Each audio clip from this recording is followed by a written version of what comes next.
Thank you so much for your time today. Can you tell us how big of an area were these bombs and munitions dropped?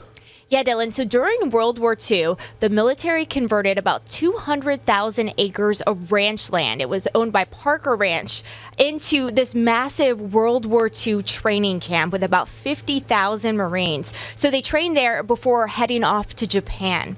The Army Corps of Engineers says the military used about 100,000 acres of that land for munitions training. Now, I want to show you a map to give you a better idea of where in West Hawaii we're talking about.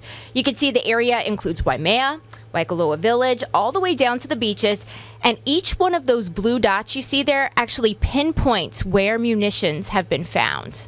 Got it. And can you tell us how many unexploded ordnances have been found so far? There have been a total of 3 cleanups. The first 2 cleanups happened in the years after World War II. We don't really know how many were found back then. This third cleanup that's now headed up by the Army Corps of Engineers, it started in 2002, and since then there have been more than 2,700 unexploded ordnances that have been found in this area.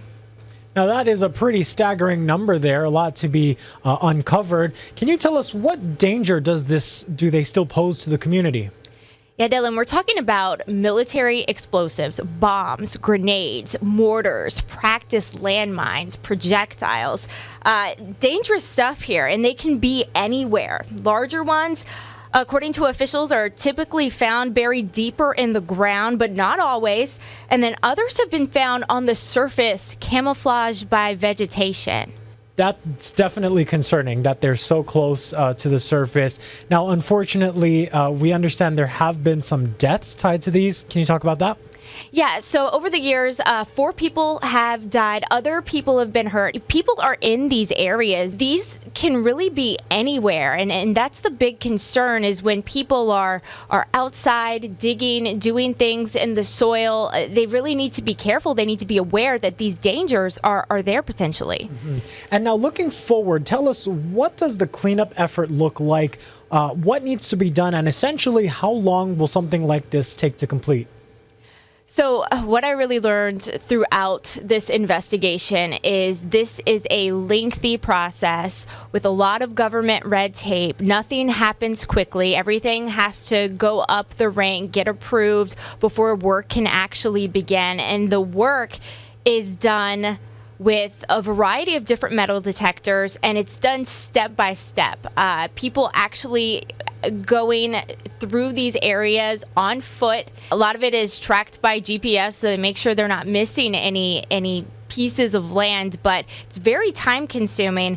Officials say even after some of these areas have been cleared, there's still risk. So just because these companies with the metal detectors have come through and swept the land, there's still potential, the government says, that they might have missed an explosive.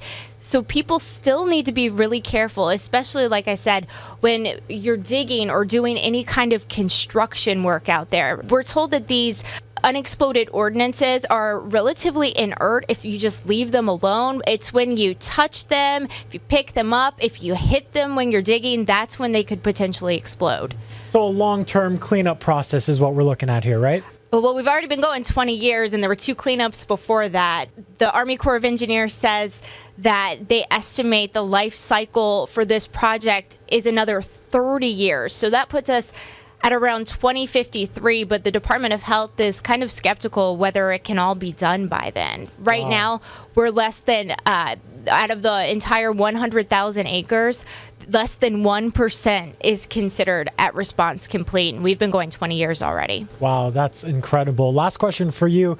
What are officials saying if someone in the community comes across an unexploded ordnance? So a big part of the Army Corps of Engineers mission is the 3 R's, and that is recognize what's found is a potential hazard, don't pick it up, retreat away, and then report it immediately by calling 911.